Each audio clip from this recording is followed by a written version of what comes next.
आता इथं नाही. सर, बैठक घेतली का जिल्हाधिकाऱ्यांनी? काय विषय होता, काय सूचना होत्या? नाही, जिल्हाधिकारी कार्यालयामध्ये नांदेडमधल्या शक्तीपीठ महामार्गासंदर्भामध्ये ज्या भोकर मतदारसंघातल्या लोकांचे जे विषय होते त्यांचं म्हणणं ऐकून घेण्याकरता आज चर्चा ठेवलेली होती आणि त्यातून मार्ग काही शक्य आहे ते पाहण्याचा आमचा प्रयत्न आहे.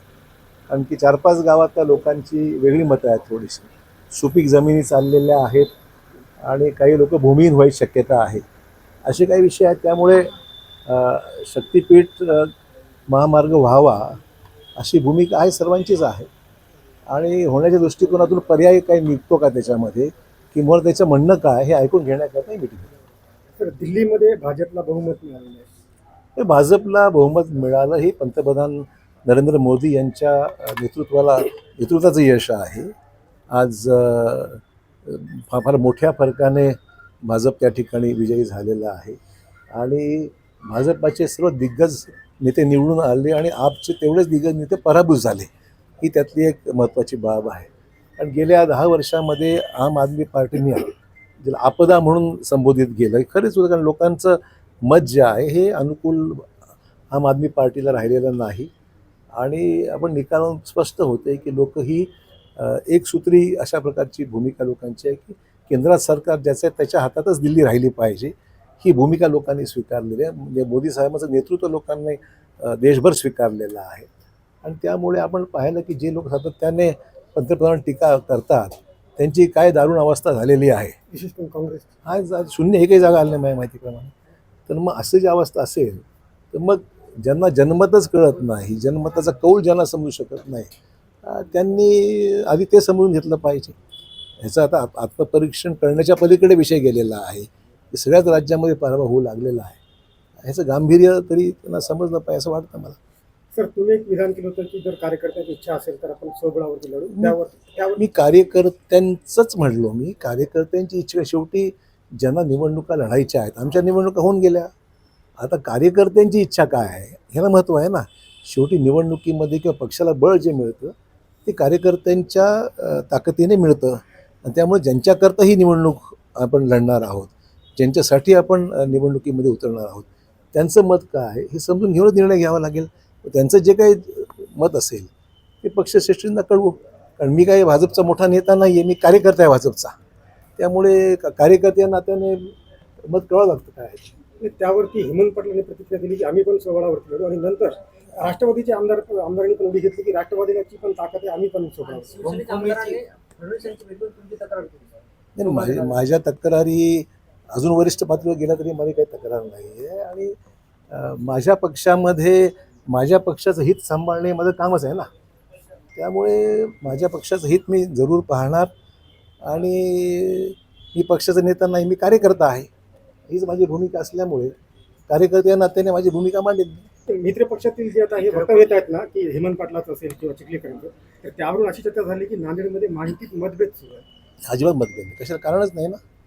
आम्ही आपसामध्ये कुठलाही मतभेद ठेवणार नाही आणि समोपचाराने मार्ग काढण्याचा आम्ही प्रयत्न करू. परंतु ह्याचा अर्थ असा नाही की आम्ही आमची जी अस्तित्व आहे जिल्ह्यामध्ये त्याचा विचार आम्हाला करावाच लागेल. शेवटचा प्रश्न, बालाजी कल्याणकरांनी असा आरोप केला की नवीन जे भाजपमध्ये आलेले त्यांनी माझं काम केलं नाही, माझ्या विरोधात पैसे वाटले म्हणून मला लीड खूप कमी मिळाले. मला त्याचं काहीच माहिती नाही. हां, पांचाळ यांच्या तेहरानमध्ये त्यांना प्रतिबंधित केलं होतं किंवा त्यांना अरेस्ट कागदावर दाखवली नाही, पण त्यांना जवळपास 2 महिने हे त्यांना अरेस्ट करण्यात आलं होतं.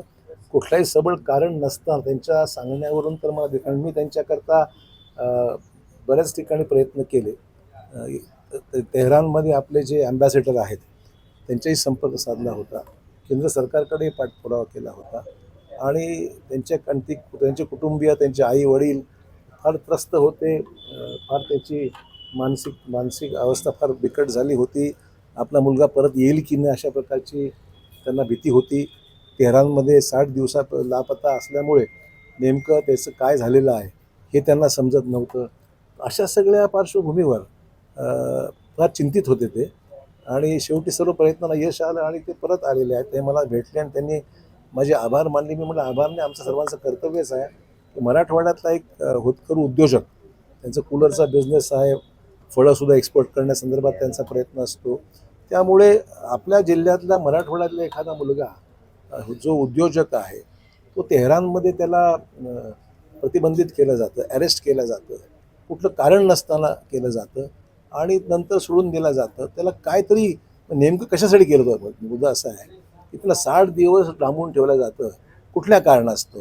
हा विषय आम्ही केंद्र सरकारजवळ केवळ हाच नाही तर असे अनेक लोक आहेत देशातले जे इतर देशामध्ये पर्टिक्युलरली इराणमध्ये जे पकडले गेलेले आहेत.